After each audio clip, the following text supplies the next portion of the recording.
بسم اللہ الرحمن الرحیم۔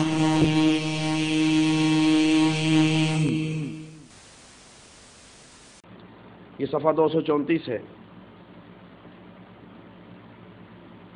فرماتے ہیں کہ حضرت کے بھانجے مولوی عزیز الرحمان صاحب فرماتے ہیں فجر کا وقت تھا، صبح طلوع ہو چکی تھی، ایک اسٹیشن پر ٹرین ٹھہری، ماموں صاحب یعنی رشید احمد گنگوہی صاحب اترے، وضو کیا، 2 سنتیں پڑھی، جماعت فجر کا تحیہ دیکھ کر ریل میں جس قدر مسلمان سوار تھے قریب سب اتر کھڑے ہوئے، جلدی جلدی وضو کر کے شریک نماز ہوئے، کئی صفوں کی جماعت پلیٹ فارم پر نہایت وقار اور اطمینان کے ساتھ ہو رہی تھی کہ ریل نے سیٹی دے دی۔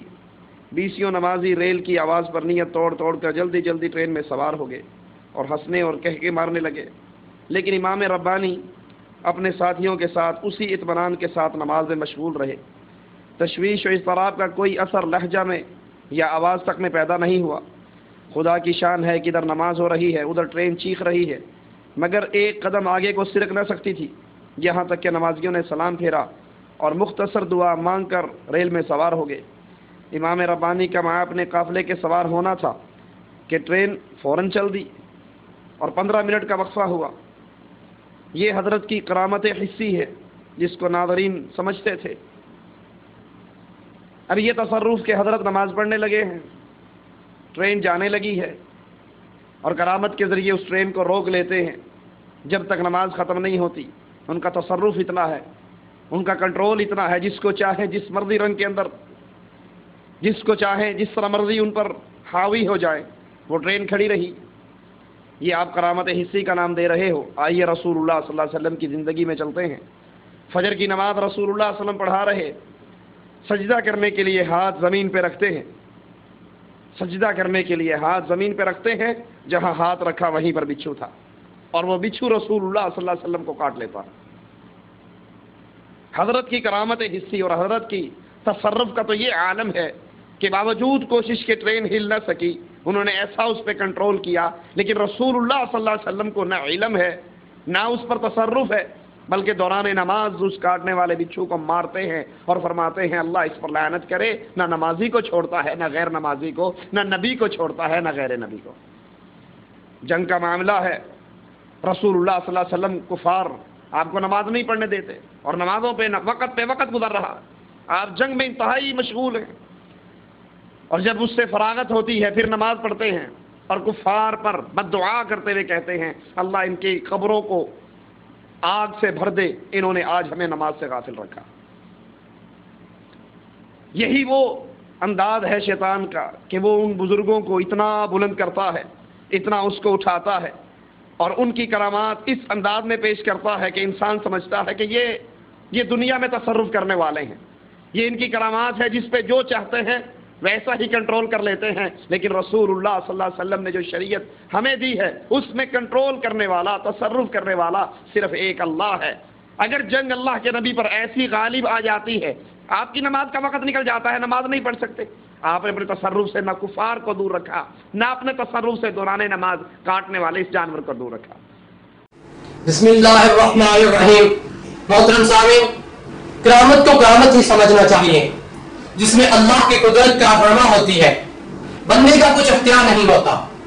اگر کرامات پر خود ساختہ تعلیمات چڑھائی جائیں اور خود ساختہ نتیجے نکالے جائیں تو پھر کسی ولی کی کرامت محفوظ نہیں رہے گی۔ اب اس پر کوئی لمبی چوڑی وضاحت کروں تو شاید تصیف ذیلی اور اس کے سامعین و مداحین یہ کہیں کہ جناب بات تو آپ کی ٹھیک ہے، لیکن ہم نے تو جو بندیوں کی ہر بات پر اعتراض کرنے کا فریضہ اپنے ذمہ لے رکھا ہے، لہذا ہم ان وضاحتوں کو قبول نہیں کرتے۔ محترم سامعین، یوں شاید میں ان لوگوں کو سمجھانے میں ناکام ہو جاؤں۔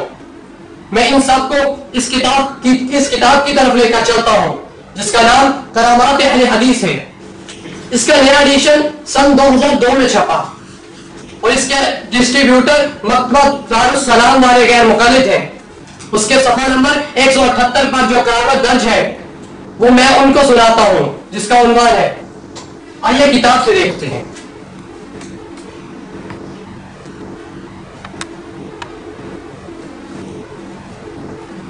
اس کتاب کے صفحہ نمبر 178 کا جس کا عنوان ہے گاڑی رک گئی۔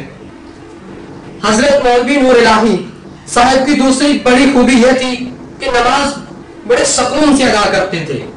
ایک مرتبہ کہیں سفر کے لیے نکلے اور ساتھ اور عزیزان بھی تھے.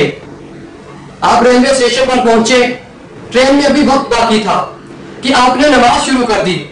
دوران نماز ٹرین آ گئی, ساتھی پریشان ہو گئے, مگر آپ سکون سے نماز ادا کرتے رہے. یہ پرانے وقت کی بات ہے. اس وقت برانچ لائنوں پر 6-7 گھنٹے کے بعد دوسری گاڑی آتی تھی. اسی دوران گاڑی میں سب جنڈی ہلائی اور سیٹی بجائی. ڈرائیور نے گاڑی سٹارٹ کرنی چاہی مگر گاڑی نہ چلی. گاڑی وسل پر وسل دے رہا ہے مگر نہ چلی. ادھر مولوی صاحب پر سکون حالت میں نماز پڑھ رہے ہیں. آپ نے حسب معمول آرام سے نماز ختم کی, اٹھے اور آ کر گاڑی میں قدم رکھا. گاڑی اسی وقت چل پڑی. لوگ حیران رہ گئے کہ کسی کی سمجھ میں کچھ نہ آیا کہ کیا ماجرا ہے. بس اس طرح نصرت الہی آپ کے سامنے کھا رہی. جی سامعین, اب میں توصیف زیدی کو دعوت سخن دیتا ہوں کہ تم اسٹیج پر آؤ اور جو اعتراضات تم نے تذکرۃ الرشید والی کرامت پر قائم کیے ہیں وہی اعتراضات اپنے غیر مقلدوں کو مخاطب کر کے ان سے پوچھو. وہ تمہیں جواب دیں گے. ان کو قبول کرنے میں تو تمہیں وہ مجبوری آڑے نہیں آئے گی جو تم نے میری بات کے حوالے سے کہی تھی. محترم سامعین, یہاں آپ وجہ دور پر سوال کر سکتے ہیں کہ توصیف اگر آپ کو تذکرۃ الرشید والی کرامت سے اختلاف تھا کہ اس سے آپ کے بقول توحید پر زد بڑھتی ہے تو پھر یہ کرامت جہاں بھی ہو اس پر تنقید ہونی چاہیے. کیا وجہ ہے؟ ایک ہی طرح کی کرامت دیوبندیوں اور غیر مقلدوں کی کتاب میں موجود ہے, لیکن تنقید صرف دیوبندیوں کی کرامت پر ہی ہوتی ہے, غیر مقلدوں کی کتاب و کرامت پر نہیں. آخر کیوں؟ یہ ایک سوال ہے جس کا جواب توصیف زیدی اور تمام غیر مقلدوں کے ذمہ قرض ہے. بقول شاعر, دو رنگی چھوڑ دے یک رنگ ہو جا, دو رنگی چھوڑ دے یک رنگ ہو جا, سراسر موم ہو یا سنگ ہو جا. توصیف زیدی, اب گیم تیرے کورٹ میں ہے. اب تو ہم پر اعتراض کرنے سے پہلے اپنے آپ پر اعتراض کر اور اپنے غیر مقلدوں سے سوال کر, کیونکہ ہم نے تو یہ دعویٰ نہیں کیے. سوال نمبر 1, تمہارے غیر مقلد بزرگ کی کرامت اور تصرف حصی کا تو یہ عالم ہے کہ باوجود کوشش کے ٹرین ہل نہ سکی. انہوں نے ایسا اس پر کنٹرول کیا, لیکن رسول اللہ صلی اللہ علیہ وسلم کو نہ علم ہے نہ ان پر تصرف ہے, بلکہ دوران نماز کاٹنے والے بچھو کو مارتے ہیں. سوال نمبر 2, جنگ کا معاملہ ہے. کفار نے رسول اللہ صلی اللہ علیہ وسلم کو نمازیں نہ پڑھنے دیں. یہی وہ انداز ہے شیطان کا کہ وہ بزرگوں کو اتنا بلند کرتا ہے, اتنا اس کو اٹھاتا ہے اور ان کی کرامات اس انداز میں پیش کرتا ہے کہ انسان سمجھتا ہے کہ یہ دنیا میں تصرف کرنے والے ہیں, یہ ان کی کرامات ہیں, جو چاہتے ہیں ویسا ہی کنٹرول کر لیتے ہیں. لیکن رسول اللہ صلی اللہ علیہ وسلم نے جو شریعت ہمیں دی ہے اس میں کنٹرول کرنے والا اور تصرف کرنے والا صرف ایک اللہ ہے. محترم سامعین, یہ توصیف زیدی کے قائم کردہ سوالات ہیں جن کا جواب خود توصیف زیدی اور غیر مقلدوں کے ذمہ قرض ہے.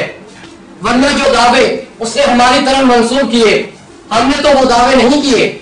توصیف زیدی, اب تیرے سامنے 2 ہی آپشن ہیں. نمبر 1, یہ تسلیم کر کے تو نے یہ الزامات اور اعتراضات غلط طور پر قائم کیے.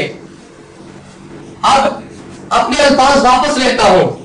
نمبر 2, تو پہلے خود ہی ان اعتراضات کا جواب دے.